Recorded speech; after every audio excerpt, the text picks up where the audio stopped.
Hi welcome to YoYo TV 2024 ఎన్నికల్లో పార్టీల గెలుపోటముల్లో బీసీల ప్రభావం ఎక్కువగా ఉంటుందని అందరూ అనుకుంటున్నదే. అందుకనే ఏ పార్టీ అయినా బీసీలకే టాప్ ప్రయారిటీ ఇస్తున్నాయి. ఇప్పటికే జగన్మోహన్ రెడ్డి బీసీలకు చాలా ప్రాధాన్యత ఇస్తున్న విషయం తెలిసిందే. ఇప్పుడు టీడీపీ జనసేన కూడా అదే బాటలో నడుస్తున్నాయి.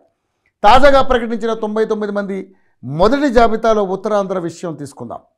ఉత్తరాంధ్రలోని వైజాగ్, శ్రీకాకుళం, విజయనగరం జిల్లాల్లో 34 అసెంబ్లీ సీట్లు ఉన్నాయి.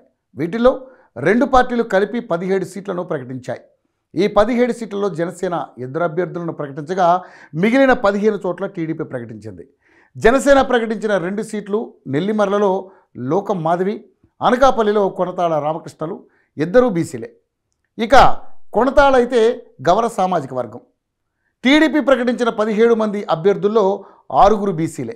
బలమైన కాళింగ సామాజిక వర్గానికి చెందిన బెందాళం అశోక్ను, ఇచ్చాపురంలో ఆమదాల వలసలో కోన రవికుమార్ను, కొప్పుల వెలమకు చెందిన అచ్చెన్నాయుడుకు టెక్కలి టికెట్ ఇచ్చారు.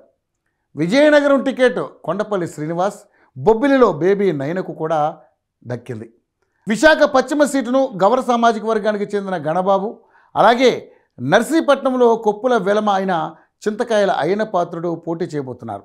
ఏ విధంగా చూసుకున్నా రాబోయే ఎన్నికల్లో అభ్యర్థుల ఎంపిక మ్యాక్సిమం సామాజిక సమీకరణాల మీదే ఆధారపడి ఉంటుందని అర్థమవుతుంది.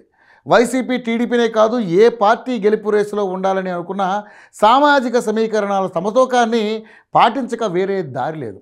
కాకపోతే ఇంట్రెస్టింగ్ పాయింట్ ఏంటంటే బీసీల్లోనే వివిధ సామాజిక వర్గాలకు చెందిన కీలక నేతలంతా ఎక్కువగా వైసీపీ, టీడీపీలో సర్దేసుకుంటారు. మిగిలిన అరాకొరా నేతలు జనసేన తరపున పోటీ చేస్తే చేయొచ్చు. ఇక కాంగ్రెస్ తరపున పోటీ చేయబోయే నేతలను కూడా అదే పద్ధతిలో ఎంపిక చేసిన వాళ్ళ ప్రభావం దాదాపు శూన్యమనే చెప్పుకోవాలి. ఇక బీజేపీ, వామపక్షాల గురించి ఆలోచించాల్సిన అవసరమే లేదు.